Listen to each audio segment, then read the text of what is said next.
Story time audio ബുക്സിലേക്ക് എല്ലാവർക്കും സ്വാഗതം. K Sudhakaran എഴുതിയ നോവൽ ഭ്രമം തുടരുന്നു. വയലിൽ നിന്ന് വിളഞ്ഞ നെല്ലിൻ്റെ മണമുള്ള കാറ്റ് ഇടയ്ക്കിടയ്ക്ക് വന്നവരെ പുൽകി. ഇന്നലെ രാത്രിയിൽ കിടന്നപ്പോൾ തന്നെ ഞാൻ ഉറങ്ങിപ്പോയി. സ്വാഭാവിക മട്ടിൽ പ്രേം പറഞ്ഞു. യാത്രാക്ഷീണം കൊണ്ടാണോ? അശോക് കുമാർ ചോദിച്ചു.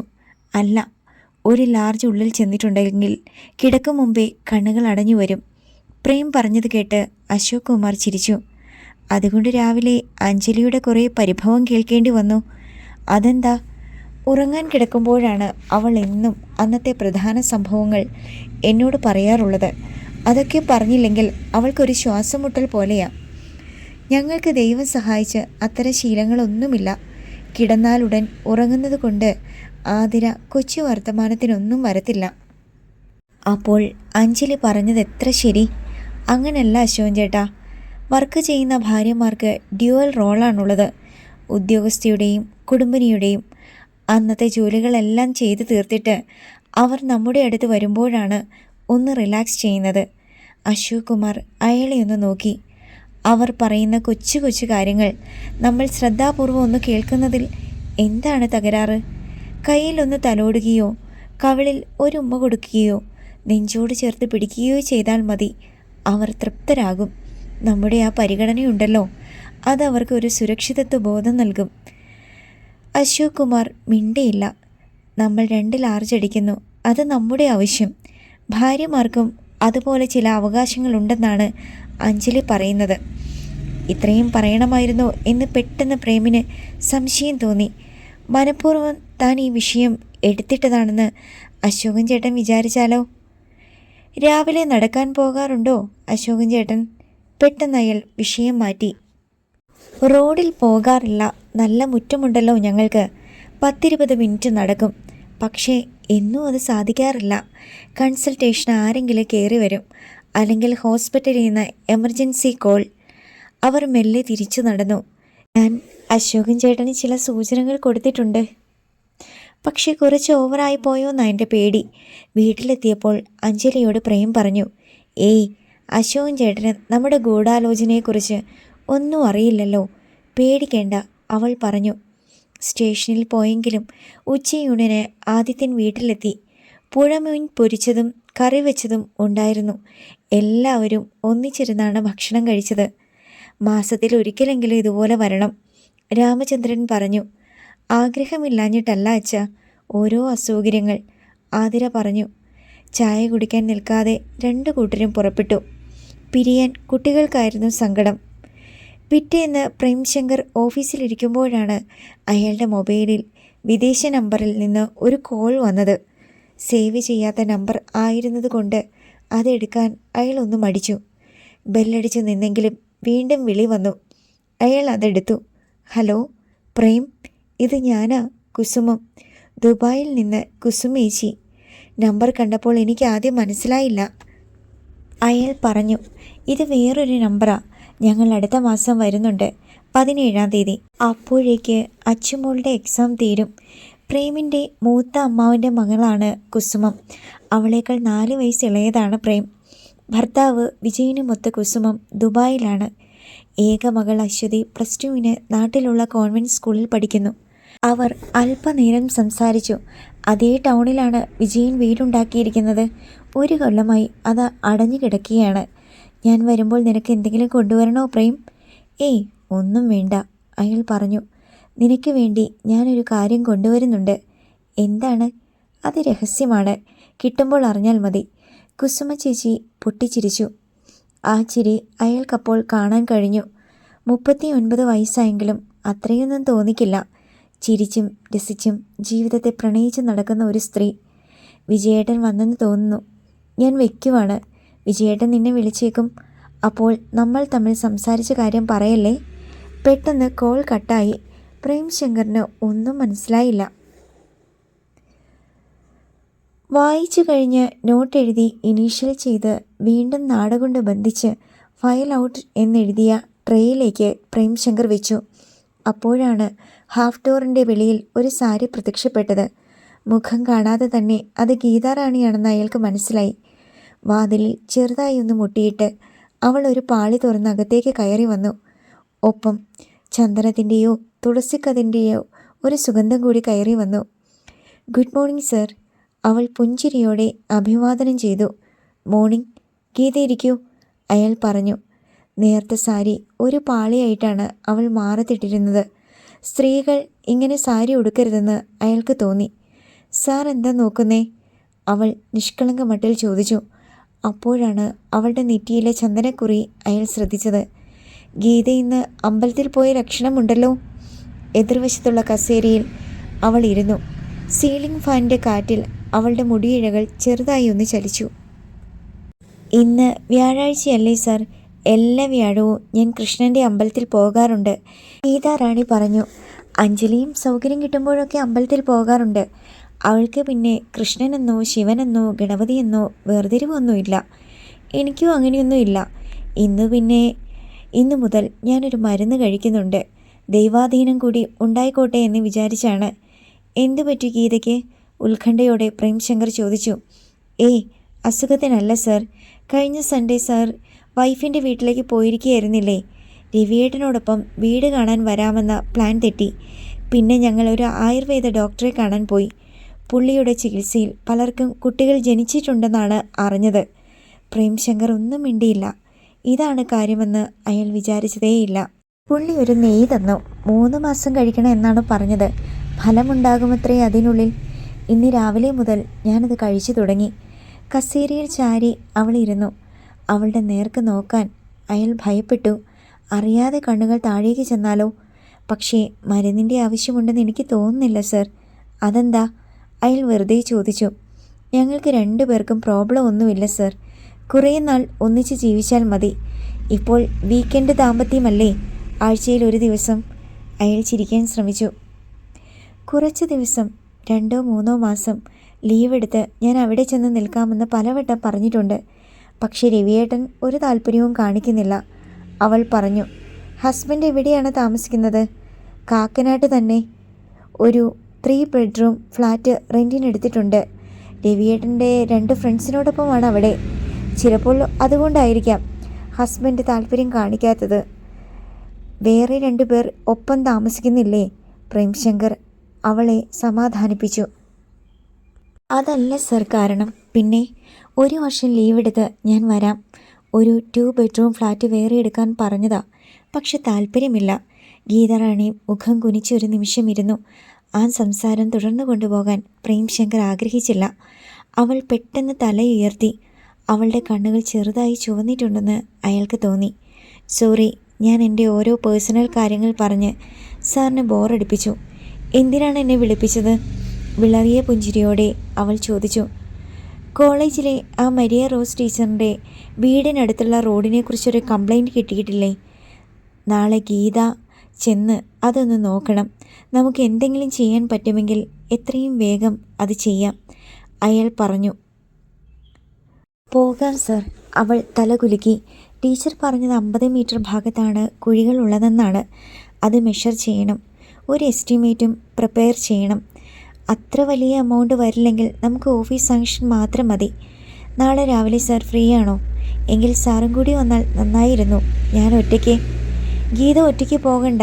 സെക്ഷനിൽ നിന്ന് പ്രശാന്തിനെ കൂടി വിളിക്കേ, അല്ലെങ്കിൽ റഹ്മാനെ. അവർ മെഷർമെൻ്റ് എടുത്തോളും. ഡ്രാഫ്റ്റ്മാൻമാരാണ് പ്രശാന്തും റഹ്മാനും. ശരി സർ.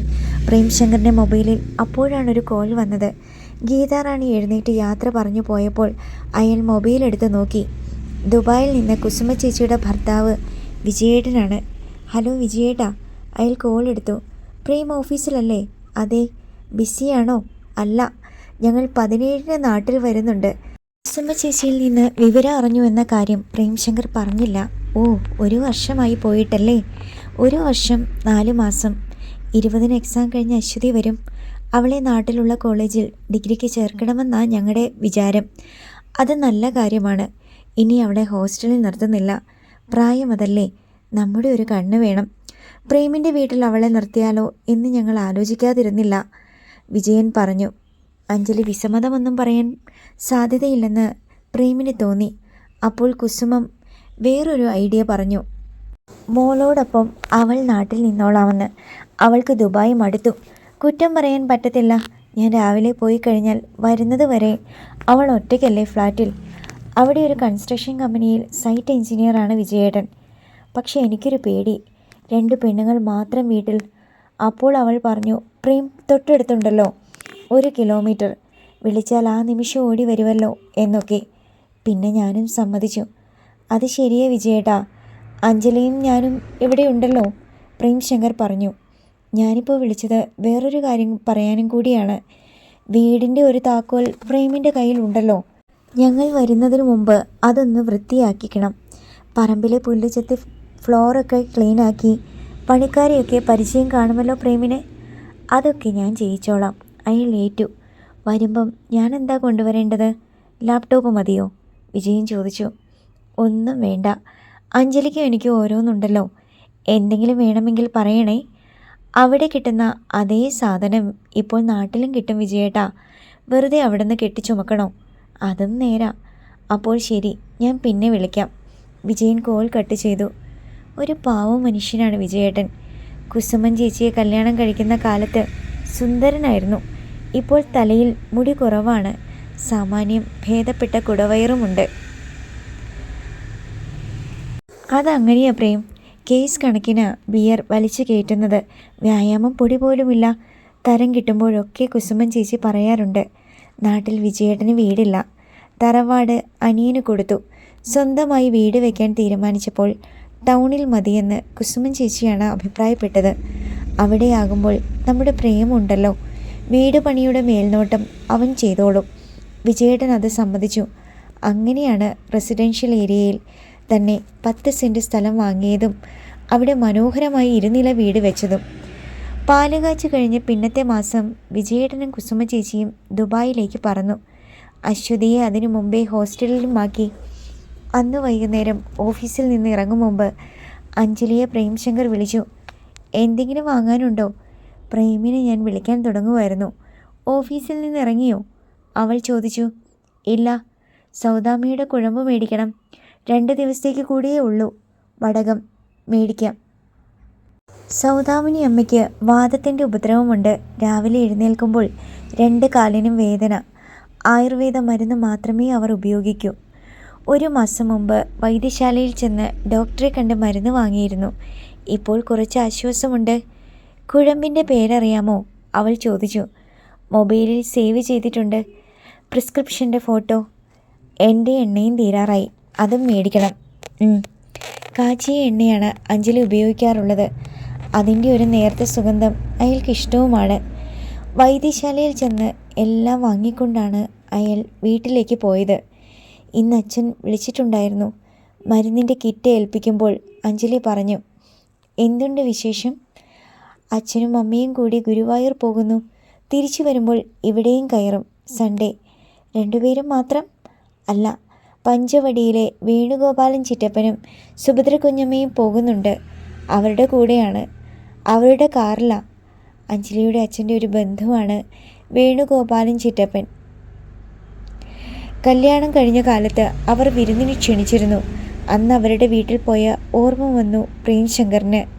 അയാൾ ആദ്യകാലത്തെ സിംഗപ്പൂരിൽ പോയ ആളാണ്. ഇഷ്ടം പോലെ സമ്പാദിച്ചിട്ടുണ്ട്. നാട്ടിൽ പഞ്ചവടി എന്ന പേരിൽ ഒരു കൂറ്റൻ ബംഗ്ലാവ് പണിയിച്ചിട്ടാണ് താമസിക്കുന്നത്. ചായ വേണം. ഡ്രസ്സ് മാറുന്നതിനിടയിൽ പ്രേം പറഞ്ഞു. ഇപ്പോൾ കൊണ്ടുവരാം. കിറ്റുമായി അഞ്ജലി പോയി. അയാൾ ഒരു മുണ്ടെടുത്തെടുത്ത് മധുമതിയുടെ മുറിയിലേക്ക് ചെന്നു. എഴുതിക്കൊണ്ടിരുന്ന നോട്ട് ബുക്കിൽ നിന്ന് അവൾ മുഖമുയർത്തി നോക്കി. കുഞ്ഞി പല്ലുകൾ കാട്ടി ചിരിച്ചു. മധു എന്താണ് എഴുതുന്നത്? അയാൾ ചെന്ന് അവളുടെ മേശയുടെ അടുത്ത് നിന്നു. മാത്സ് ഹോംവർക്ക് അച്ഛാ. അയാൾ അവളുടെ നോട്ട് ബുക്ക് വാങ്ങി നോക്കി. Additions and സബ്സ്ട്രാക്ഷൻസ്. അക്കങ്ങളെല്ലാം വൃത്തിയായി എഴുതിയിരിക്കുന്നു. ചെയ്ത കണക്കുകളെല്ലാം ശരി. മിടുക്കി. അയാൾ അവളുടെ കവിളിൽ തലോടി പ്രശംസിച്ചു. അവളുടെ അടുത്തിരുന്നു കൊണ്ട് സ്കൂളിലെ വിശേഷങ്ങൾ അയാൾ കേട്ടുകൊണ്ടിരുന്നപ്പോഴാണ് അഞ്ജലി ചായയും കൊണ്ട് വന്നത്. മോളിരുന്ന് പഠിക്ക്. 2 പേരും വെളിയിലേക്ക് ഇറങ്ങി. അവർ സിറ്റൗട്ടിൽ വന്നിരുന്നു. അപ്പോൾ സന്ധ്യ കഴിഞ്ഞിരുന്നു. സർക്കാർ കാര്യം മുറ പോലെയല്ലേ നടക്കൂ എന്ന് ഇന്ന് മരിയ ടീച്ചർ എന്തോ സംസാരിക്കുന്നതിൻ്റെ ഇടയിൽ പറഞ്ഞു. അതൊരു ഒളിയമ്പാണെന്ന് എനിക്ക് തോന്നി, അഞ്ജലി പറഞ്ഞു.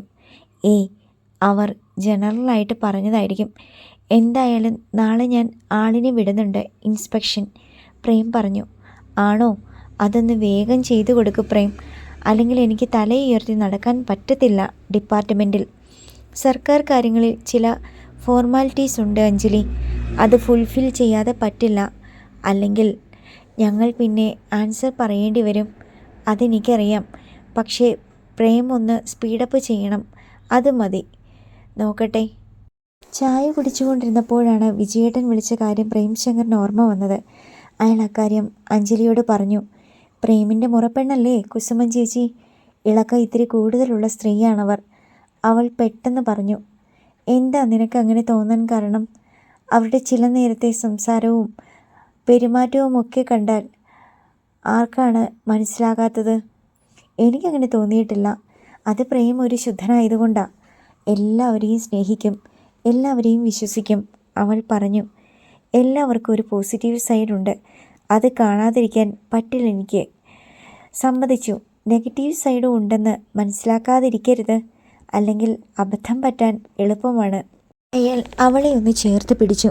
പിറ്റേന്ന് രാവിലെ പ്രേംശങ്കർ ഓഫീസിൽ ചെന്നപ്പോൾ എക്സിക്യൂട്ടീവ് എഞ്ചിനീയറുമായി മരിയ റോസിൻ്റെ വീടിനടുത്തുള്ള റോഡിനെ കുറിച്ച് സംസാരിച്ചു. അത് ഏത് സെക്ഷൻ്റെ അണ്ടറിൽ വരുന്നതാണ്? അദ്ദേഹം തിരക്കി. അവരോട് ഒരു എസ്റ്റിമേറ്റ് ഉണ്ടാക്കി എത്രയും നേരത്തെ പുട്ടപ്പ് ചെയ്യാൻ പറ. കുറച്ച് ഫണ്ട് ഉണ്ടല്ലോ, അതിനുള്ളിൽ നിൽക്കുമെങ്കിൽ നമുക്കത് ഉടനെ ചെയ്യാം. ശരി സാർ. സ്വന്തം മുറിയിൽ ചെന്ന ശേഷം ഡ്രൈവർ അറുമുഖനെ പ്രേംശങ്കർ വിളിപ്പിച്ചു. ഒരു 11 ആകുമ്പോൾ നമുക്കൊരു ഇൻസ്പെക്ഷന് പോകണം. ശരി സാറേ. രാവിലത്തെ ഫയലുകൾ നോക്കിക്കഴിഞ്ഞാണ് ഗീതാ റാണിയും റഹ്മാനുമൊത്ത് അയാൾ ഓഫീസിൽ നിന്ന് പുറപ്പെട്ടത്. മരിയ റോസ് പറഞ്ഞ റോഡിനടുത്തെത്തി. ജീപ്പ് നിന്നു. അവർ പറഞ്ഞത് ശരിയാണ്. 50 മീറ്റർ ദൂരത്തിനുള്ളിൽ വലിയ 4-5 കുഴികൾ. ടേപ്പ് ഉപയോഗിച്ച് റഹ്മാൻ നീളവും വീതിയും എടുത്തു. ബുക്കിൽ ഗീതാ റാണി അതെല്ലാം എഴുതിയെടുത്തു. അപ്പോഴാണ് ഒരു പുതിയ കാർ വന്ന് അവരുടെ അടുത്ത് നിന്ന് അല്പം മാറി നിർത്തിയത്. കാറിൽ നിന്ന് മരിയ റോസാണ് ഇറങ്ങിയത്. അവർ കറുത്ത കണ്ണട ധരിച്ചിരുന്നു. സാരിയായിരുന്നു വേഷം. Good morning Prem. Maria rose പുഞ്ചിരിയോടെ അയാളുടെ അടുത്തേക്ക് വന്നു. ഇന്ന് കോളേജിൽ പോയില്ലേ? അയാൾ ചോദിച്ചു. കോളേജിലായിരുന്നു, അതല്ലേ പ്രേം വരുന്ന കാര്യം അറിഞ്ഞത്? അഞ്ജലി പറഞ്ഞു. അപ്പോൾ തന്നെ ഇറങ്ങി. ഞങ്ങൾ മെഷർമെൻ്റ് എടുത്ത് കഴിഞ്ഞു, പോകാൻ തുടങ്ങുകയായിരുന്നു. ഗീതാ റാണിയെ നോക്കി മരിയ റോസ് പരിചിത ഭാവത്തിൽ ചിരിച്ചു. അപ്പോൾ തക്ക സമയത്താണ് ഞാൻ വന്നത്. ദാ ആ കാണുന്നത് എൻ്റെ വീട്. അവിടെ ഒന്ന് കയറിയിട്ട് പോയാൽ മതി. വേറൊരിക്കലാകട്ടെ, ഇപ്പോൾ പോകാൻ തിരക്കുണ്ട്, അയാൾ പറഞ്ഞു. ഒരു 10 മിനിറ്റ്. ഓരോ കപ്പ് ചായ കുടിച്ചിട്ട് ഗീതാ റാണിയെ പ്രേംശങ്കർ ഒന്ന് നോക്കി. 11:30 എനിക്ക് വേറൊരു സൈറ്റിൽ പോകാനുണ്ട്, അവൾ പറഞ്ഞു. എങ്കിൽ അവർ പോകട്ടെ, ഞാൻ പ്രേമിനെ ഓഫീസിൽ കൊണ്ടുചെന്ന് വിടാം. അപ്പോൾ പ്രോബ്ലം ഇല്ലല്ലോ? ഒന്നുമില്ലെങ്കിലും ഭാര്യയുടെ സഹപ്രവർത്തകയല്ലേ വിളിക്കുന്നത്. സാർ പോയിട്ട് വരൂ, ഞങ്ങൾക്ക് ജീപ്പുണ്ടല്ലോ, ഗീതാ റാണി പറഞ്ഞു. പിന്നെ അയാൾക്ക് ഒന്നും പറയാൻ കഴിഞ്ഞില്ല. ഗീതാ റാണിയും റഹ്മാനും ജീപ്പിൽ കയറിപ്പോയി. പ്രേം വരൂ. അയാൾ മരിയ റോസിനൊപ്പം കാറിലേക്ക് കയറി. കാറിൽ ഏതോ ഒരു സുഗന്ധം തങ്ങി നിൽക്കുന്നുണ്ടായിരുന്നു. ഒരു മന്ദഹാസത്തോടെ അവൾ വണ്ടി മുന്നോട്ടെടുത്തു. അടുത്ത ഭാഗം നാളെ.